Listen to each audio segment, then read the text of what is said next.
bringing you the truth, or something like the truth. This is the Bottom Line Podcast from 100.7 The Score.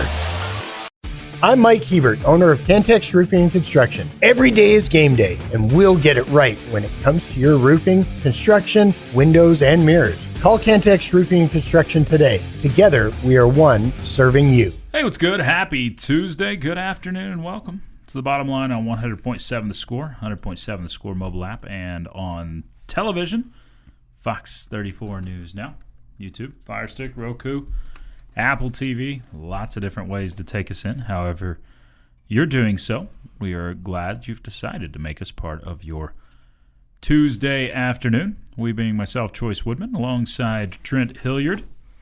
Yes, maybe your former English teacher or coach. Lucas White across the way taking care of us. You can also hit us up. Your thoughts, comments, questions, hopes, dreams, whatever you have, bring it in on the Yates Flooring Center chat line through that 100.7 The Score mobile app. You can take that app anywhere with you, even listen in out in Kissing, Germany. But they're pretty sad today. Yeah, it'd be more like kissing your cousin, I guess. I don't know. I mean, it was a tie, but not... Yeah, not at the end. Losing tie. Poor Freddie. Man. World Cup has been pretty exciting. I don't know if you saw the... Did you get to see the end of that one? Yes, yesterday saw both of those. Yeah, quite a thrill. That's... So you're catching the fever of... Well, like I said, the most beautiful game? The end part. Now, you say the most beautiful game. Hey, that's what the world calls it. I don't agree with it, but... Did we see Morocco just kicking the ball around? And I was like, where's the shot clock? Come on. There we go. Where's the shot clock? We finally got you on board with finally, the shot clock. With soccer, I can be on with the shot clock. There we go. Golly, they just passed it around and passed it back to the goalie and then pass it. And I was going, make something happen. And the Dutch did not make something happen, and they end up losing. Yeah. So, had 2 PKs, 3 games yesterday decided by 1 goal. Yeah. Or total. Two of them went to PKs. It's been pretty interesting. Of course, America plays tomorrow. We are 1 week out from what could be the most interesting Big 12 media days since y'all fill in the blank. I'm trying to think of one. I mean, we've had some that have been interesting. Probably the last one with Texas and OU were pretty interesting. Right. Was that Deion's first year too? I think his was the year after. Okay. But as far as anticipation goes, Deion was a big part of it. And there's no question because he's Deion and he talks a lot. I'm trying to think of one, at least for Lubbock, at least for Texas Tech fans. I don't remember one where it's been quite as highly anticipated because I'm very curious to see Texas Tech's feelings towards others, other feelings towards Texas Tech as things calm down. Brett Yormark, will he actually answer anything? Right. Forthright. It'll be very, very interesting. It's talking season. It's a bunch of chatter, but there's some vim and vigor between Texas Tech and the rest of the league right now. So yeah. Iowa State AD keeps popping off. He won't shut up about stuff. What's up with that? I mean, I don't get it. He's got to distract from the fact that they're going to be bad this year. Yeah, that he's taking a program that was on the up and let his coach leave and all the players left and like, okay, don't look over here. Right. Look at something else. Yeah, I don't know. This is it's going to be pretty interesting for Media Day. So we're a week out from that. We've got all sorts of other stuff going on. Of course, we talked about World Cup.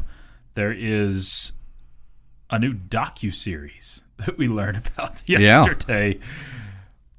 Wow, what timing. Was it like this? I'm sure it was planned before any of this. Yeah. And what does it show? Because this will be, you got to think that people will really watch this thing for the Brendan Sorsby saga and nothing else. Oh, once again, it'll be about Texas Tech and all the eyeballs and show what we bring as far as all that goes. So that's going to be interesting because I don't know. Do you know when it starts? I mean, not on Paramount, but when did they start with the filming? Were they here for spring practices, or was it in January? Or I think there had been a crew following around.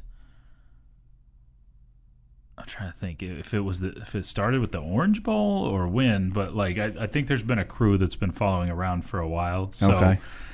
So I don't know when this will start. I don't know when they begin all of that. If it starts with recruiting in the transfer portal and that sort of thing, and getting guys on campus and showing that off. No idea when. It doesn't give a start date for when this gets going, but it will be interesting. This Paramount Plus docuseries. I'm sure there will be plenty of Tech fans that are going out to get Paramount Plus just to to see this. But that was kind of a surprise announcement yesterday that we're going to have that. So lots of interesting stuff. The summer, I mean, there's still dog days in the summer, but it just feels like it's not as quiet around here as it used to be during the summer. There's been a lot going on this year. Of course, softball kind of extended that helps the summer, and then you had all the Swordsby stuff going on top of that, and so really about this week is the only kind of because the next week you jump right into media days, and then it's off and rolling. It seems like kind of after that, whether it be Big 12 media days, but you'll have all the other conferences having theirs, and people start getting hyped and up and ready. So yeah, it's been good. Lots of stuff going on. Yep, it just can be a good thing. Sometimes as coaches, you probably want it to be quiet during the off season, but hey, Tech's in the headlines a bunch. Other thing that's in the headlines right now, whether you like it or not, NBA free agency gets underway officially this afternoon, and already reports that LeBron James will not be with the Lakers. That's kind of a big thing. So he will be trying for his 5th championship with a 5th different team. I still don't count the one with the Lakers. I mean, it was COVID. It was. There were no fans. Yeah, it was different. Neutral site. I don't know. That's like half a championship. What happens to Bronny? He goes to the G League where he belongs, I guess. I mean, I guess that's where he. LeBron won't strike a deal at a 2 for. Or the other deal is whatever team's accepting Bronny is where he's going to end up. That might be more the truth, but. We'll see. That's going to be pretty interesting to watch. Ja Morant got traded to Portland. So Memphis was tired of that headache, I guess. It's been pretty active with the NBA market lately. It will be interesting to see where, I don't know, conservatively, a top 5 player of all time lands in LeBron James to probably finish his career. Yep. You would think. I think he's going back to Cleveland. Do you really? No. Start and finish in the same spot. Would they accept him? Oh, yeah. I think they would. They would. I don't know. Maybe not. It's the bottom line. We got headlines for you next on 100.7 The Score. Getting to the point, but taking the scenic route to get there. This is the Bottom Line Podcast from 100.7 The Score.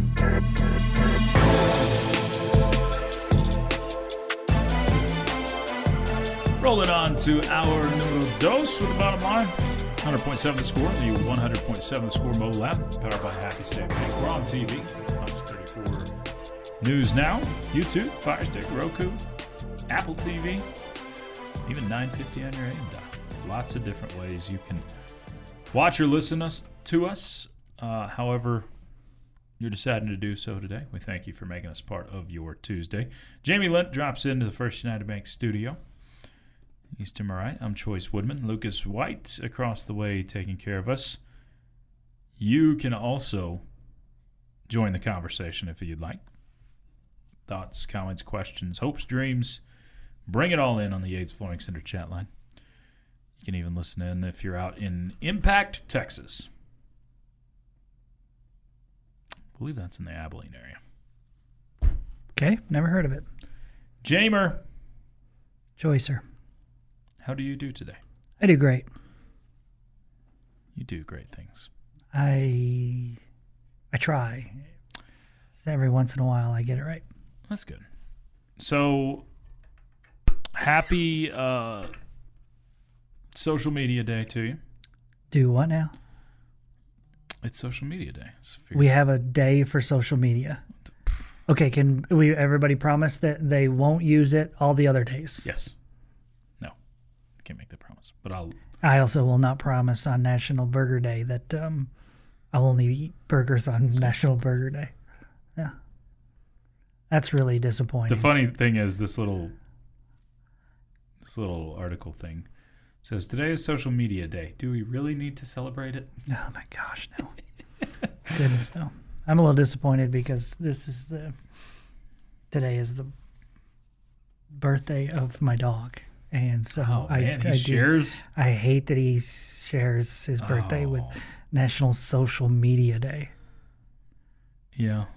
The average person spends 141 minutes a day on social media. That's a lot. That's the average.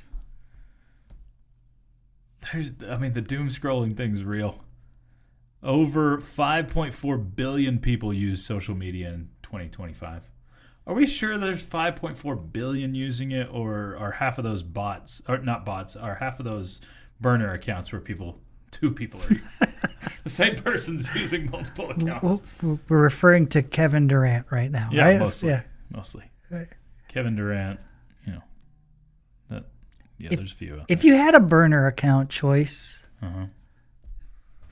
if don't you do quotations that. You had a burner I can account. honestly say I do not have a burner account. Does the Yates Flooring Center chat line count as social media?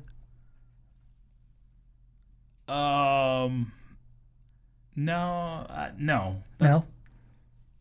don't know. I don't think so. I think that's more texting, but it's close to it. It's closer to a message board. So if message boards are social media, then because it's got an anonymity to it, and except you kind of can sign your name to a message board. So is that a yes or a no? No, I say no on social media. Because I was just about to have to admit that. You have a burner? 5 hours a day I spend on social media. Oh, okay. No. I thought you were going to admit to a burner. You're right.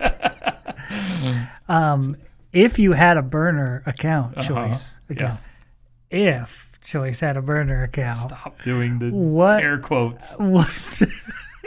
What would you put out there on social media?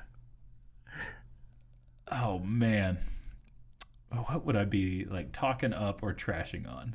One or the other. Yeah. Are you choosing joy, or are you choosing to attack? It would probably be just. I don't think there's many people that have a burner account that are using it to throw compliments at people. No, Kevin Durant was talking himself up. He was talking. Yeah, that's what I'm saying. Himself. Like, would it be just? Oh, so you're be the questioning? Chois Woodman fan club. Choice is the best guy on that show. The bottom line, right? If there's anybody on social media saying that, it would completely be my own.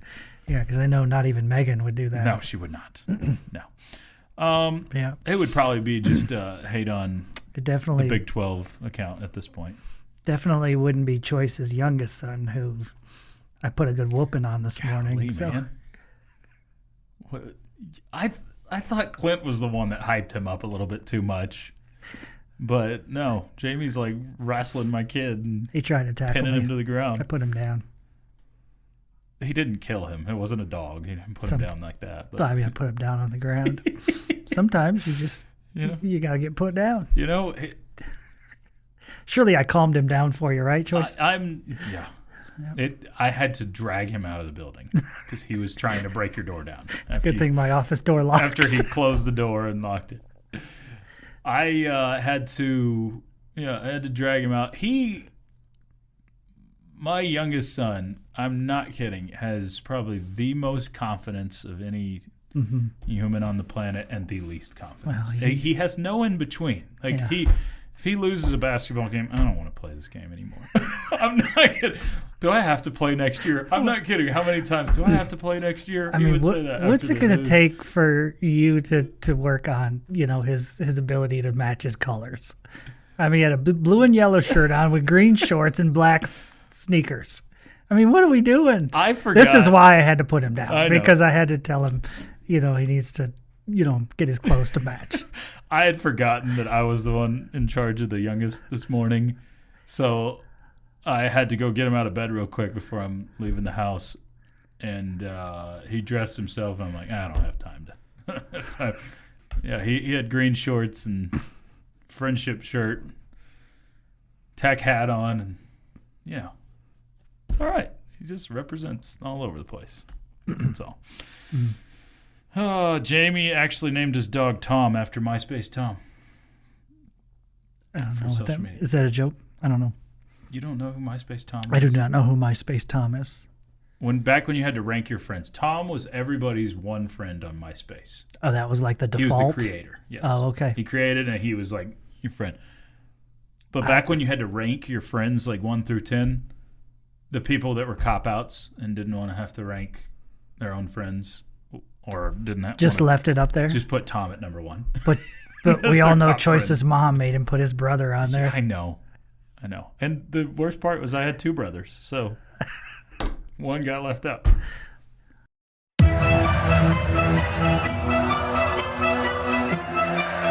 Bringing you the truth, or something like the truth. This is the Bottom Line Podcast from 100.7 The Score. It's a Tuesday afternoon. Bottom Line on 100.7 The Score. We continue our summer series of blind projections. He's Jamie, I'm Choice. Lucas across the way.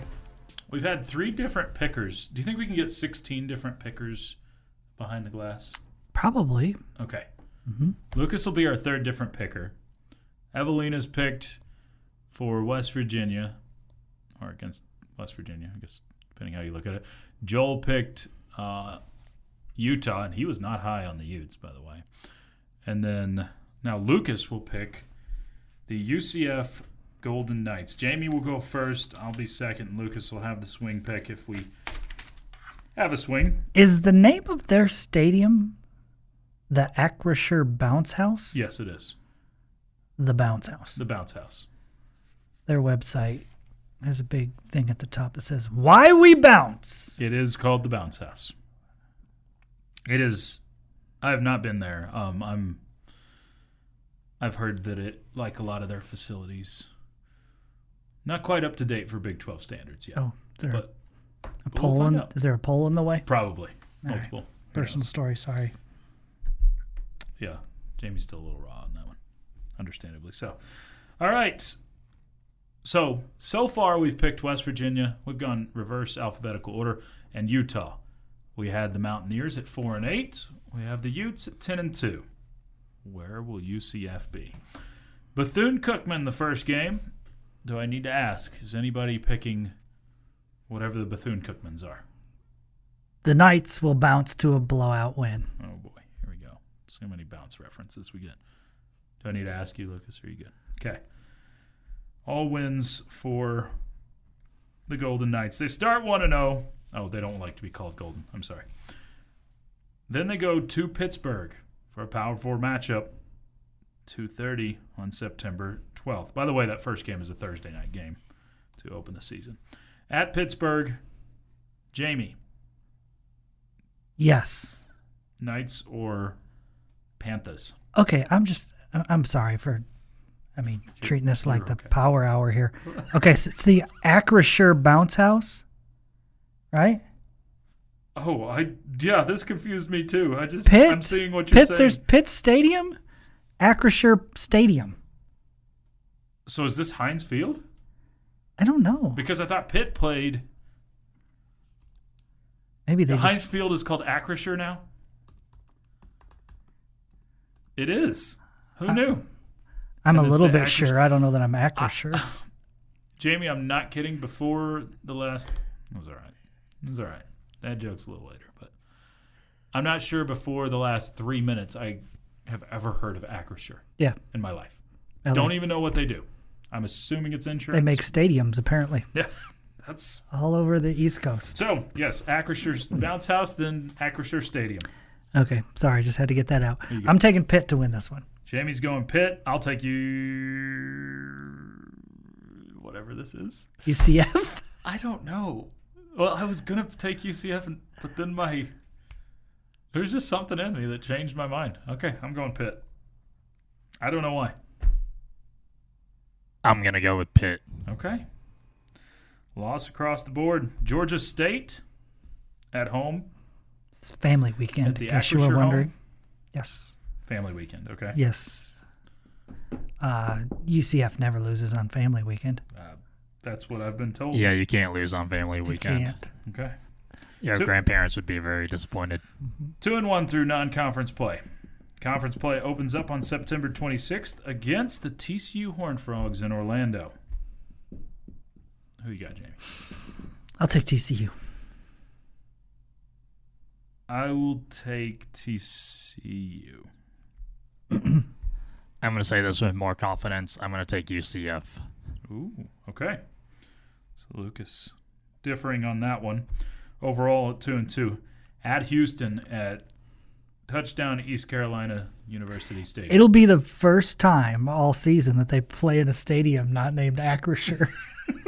The first time the whole year. Into October. But it's still whatever touchdown East Carolina University Stadium. I'll take the Cougars. At Houston. I will also take the Cougars. Choice is always a fan of the Cougars. Hope you're listening, Megan. Lucas? I'm going to sweep it. Sweep it. Now, I'm a fan of Cougars as well. 2-3. That's right. Lucas's wife is older, too. At Oklahoma State. Yeah, I'll take the Cowboys. Remember, OSU hasn't won a conference game in 2 years, Jamie. Oh, for their last 18. Well, they just traded in and got a new model. Okay. A Red Raider model. Pretty much all the stars of North Texas model. Oh, that too. I was going Eric Morris, but I'll take Oklahoma State to win. I'll take Oklahoma State as well. Okay. Bad start for UCF. 0-3 in conference play. Then they get BYU at home. Homecoming is going to be a disaster. But it's Acrisure. I'm Acrisure it's going to be a disaster. BYU wins. BYU wins. There will be no bouncing. BYU wins. We've only had one pick that we've differed on a little bit. This one, an interesting one. At home against the Baylor Bears. This is the space game. Oh, they're going to win it then. Mm-hmm. My favorite game of the year. I always like space. I'll take UCF. This is the game that gets Dave Aranda fired. UCF.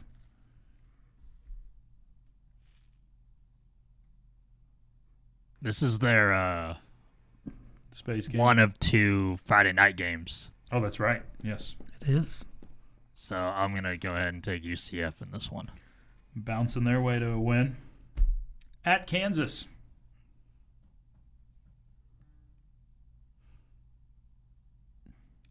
I'm going to take UCF. I also will take UCF. I think Kansas, as we'll pick later in the summer, is maybe the worst team in the Big 12 this year. And good times are back. Let those pocket knives fly. UCF. Just fall. All right, 3 for a road win, and all of a sudden UCF is off the mat. They are 4-5 with 3 games to play. Home against Arizona State. They are going to lose. Okay. They being UCF? Correct. I will take a Sun Devil win. I'm going to add on to Jamie's statement. They're going to lose pretty badly. Okay. 4-6, so they have to win their last two, which are winnable to make a bowl game, versus Iowa State. Win for the Knights. Knights win. I think Iowa State could be down there with Kansas. Yep, I think those are probably, to me, those are the worst two teams in the league going in. And then at Colorado. Another one that might be in that conversation. Yes. I think for what it's worth, I think Colorado has the worst betting odds to win the Big 12. I'm going to pick Colorado to win this one. The battle of the gold and black teams in the Big 12. I'll take Colorado at home. And maybe Deion's last game ever as the Buffs coach. I'm going to give UCF a bowl game. Okay. Lucas actually has them 7-5. Oh, okay. So you can give them a bowl game either way. Yeah, sure. So we have them collectively 5-7 with a 4-6 Big 12. No, that's bad math. A 4-8 Big 12. No, still not there. Why do I do this on the fly? 4-5 Big 12 record. I knew we would get there. If you throw enough darts at the dartboard, eventually one's going to hit, Eventually. Jamie and I both picked the exact same games all the way through. Felt like we picked more wins than 5, but guess not. It was only 5. Yep. Bethune-Cookman, Georgia State, Baylor, Kansas, and Iowa State, the wins for UCF. Lucas, we had him 5-7. Lucas has UCF at 7-5 this year. Bouncing into the postseason. Look at that. Bringing you the truth, or something like the truth. This is the Bottom Line Podcast from 100.7 The Score.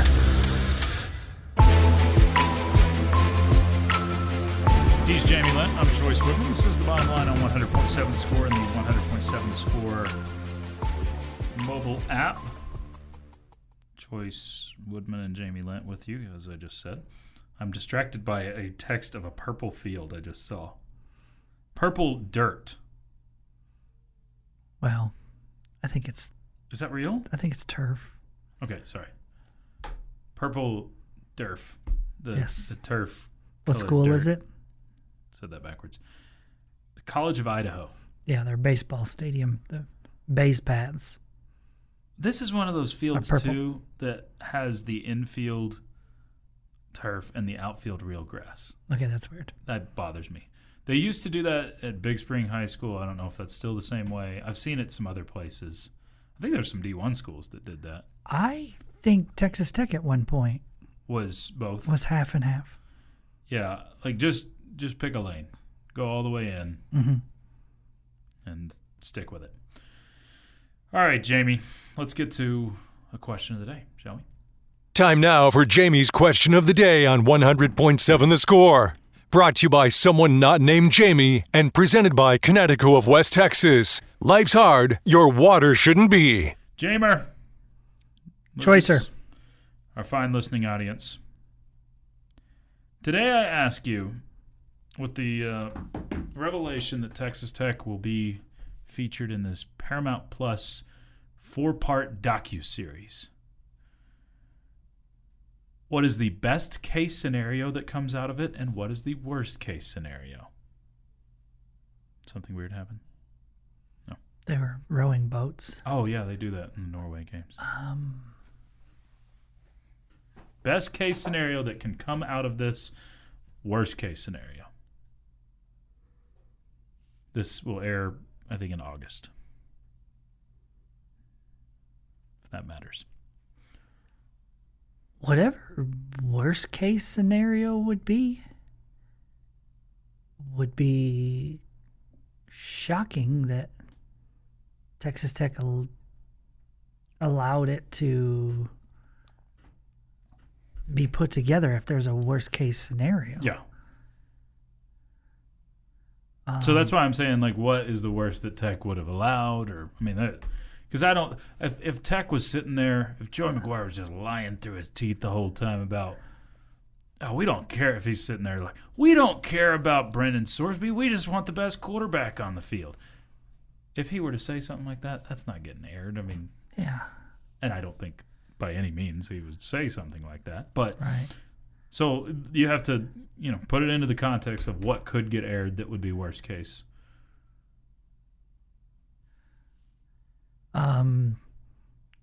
Joey Maguire says a curse word that offends somebody. That's worst case. Okay. Okay. Best case would be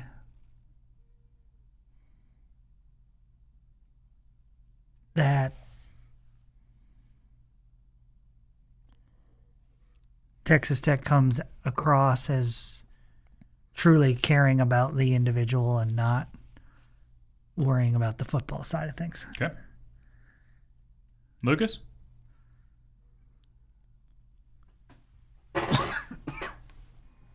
What is the saying? Any press is good press.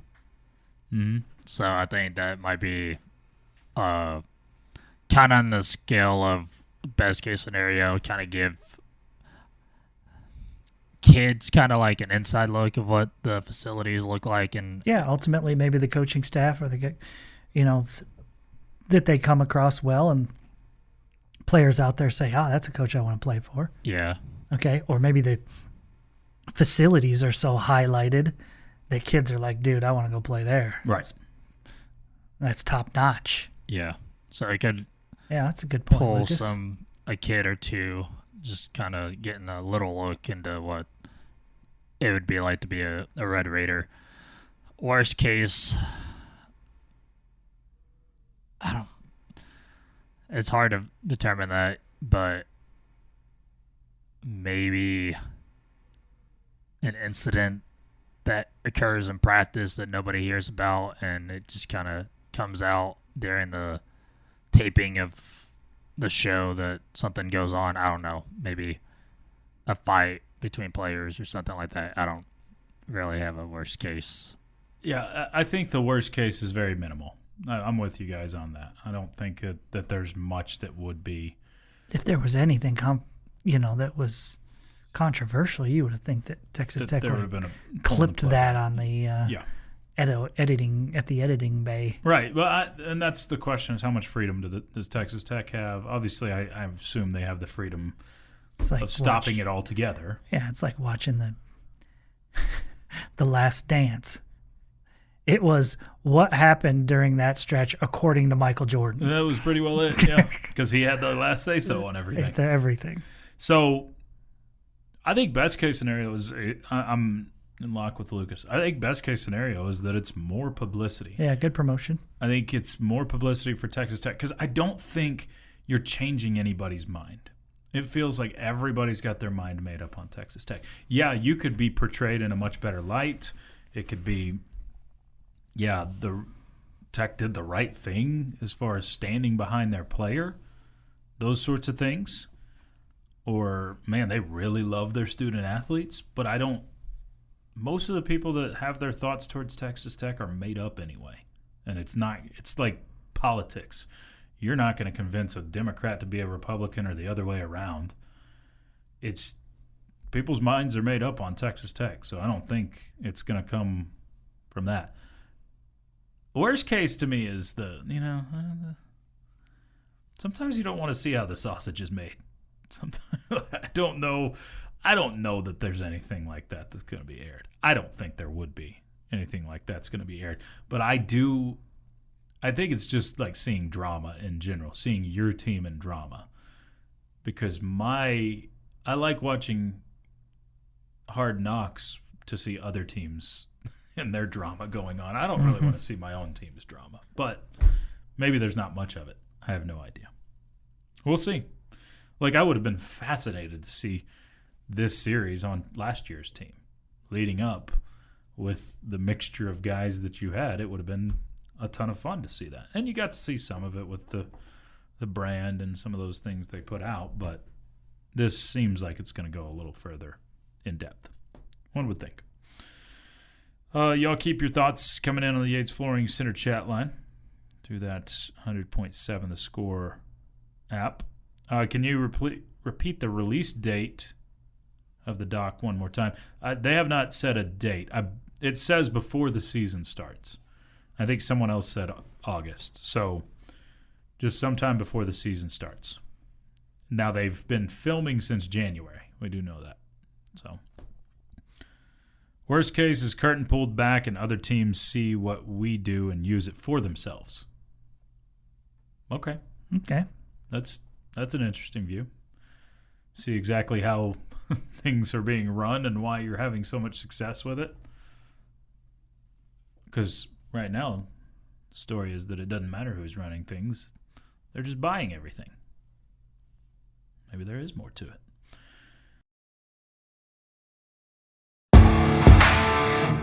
Getting to the point, but taking the scenic route to get there. This is the Bottom Line Podcast from 100.7 The Score. It's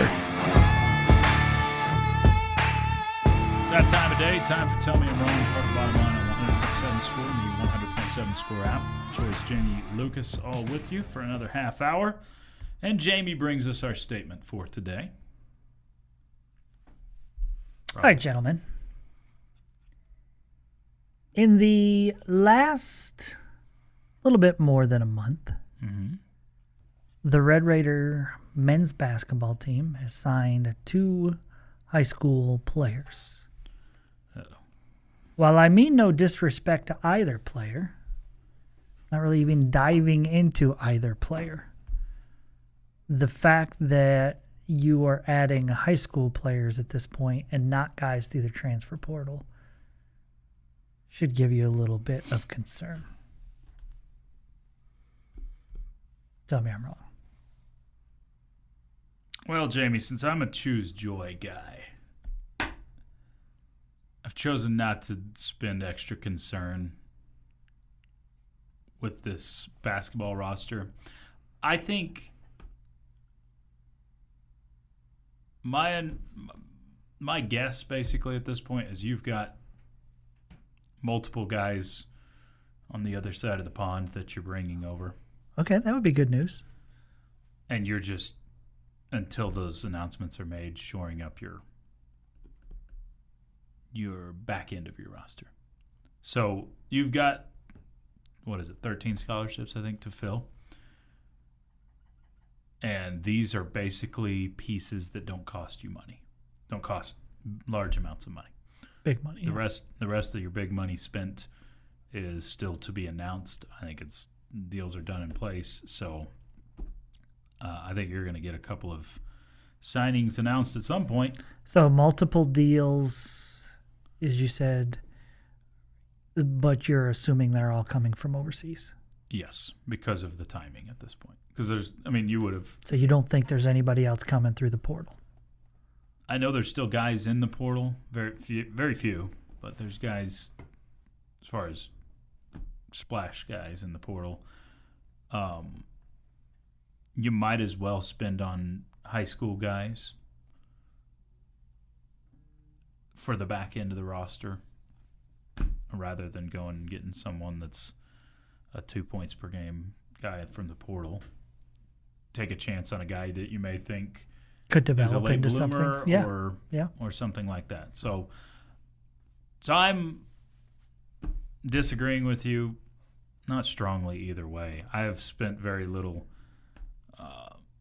energy or angst towards this basketball roster in a while because I still think, and there's been large indications that you're at least getting the Momo guy.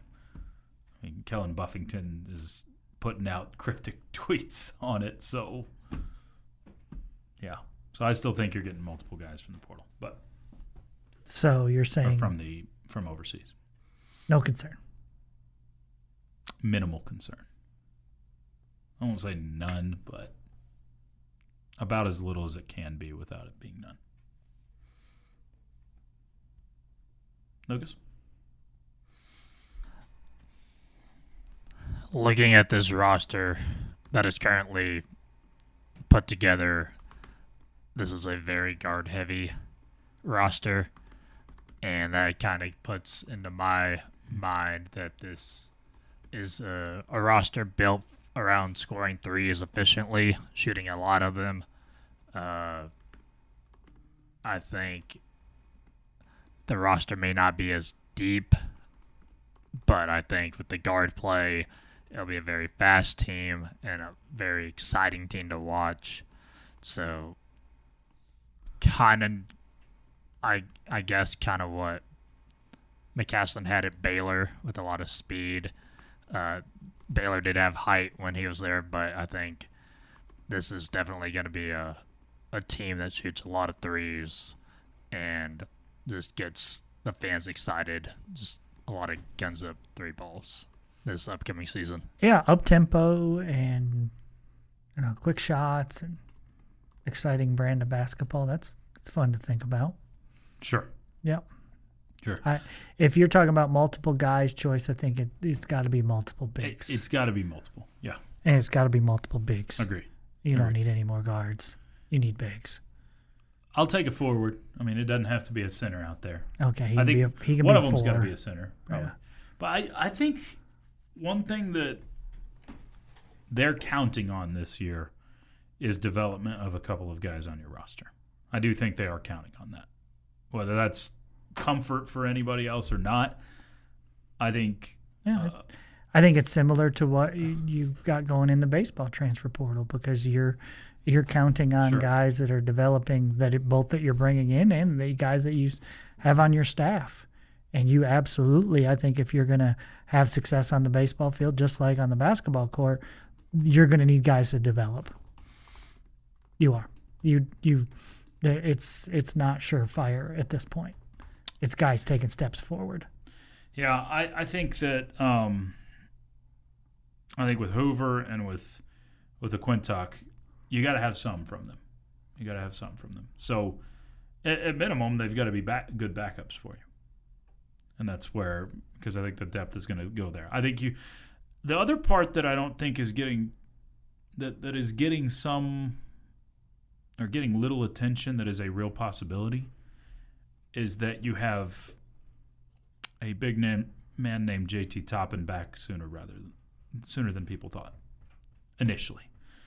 Basically, he's on the Will Hammond timeline, where it's a lot closer to a 10-month recovery than a 12-month recovery. And if it's a 10-month recovery, you're looking at having him back towards the beginning, not saying but towards the beginning of Big 12 play. And if you do that, that changes the makeup of this roster too. Yes, I still think you're not wanting JT Toppin to play all the minutes at the 5.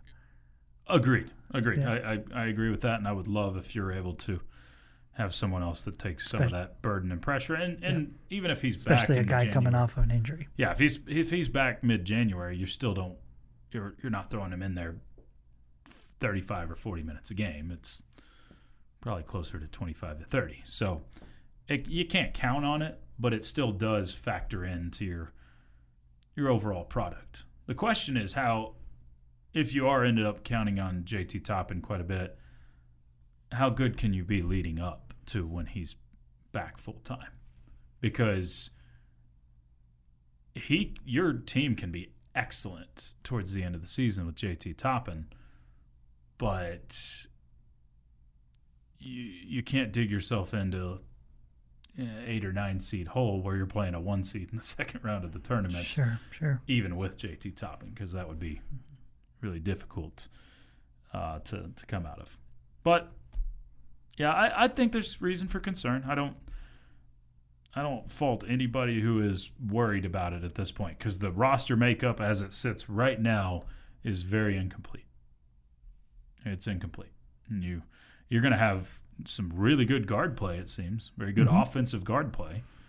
But as good as you think it was last year? A first-round draft pick and Donovan Atwell, the best shooter that you've had statistically in one season in the history of your program. I don't know. I'm not going to sit here and say, it's going to be better than that.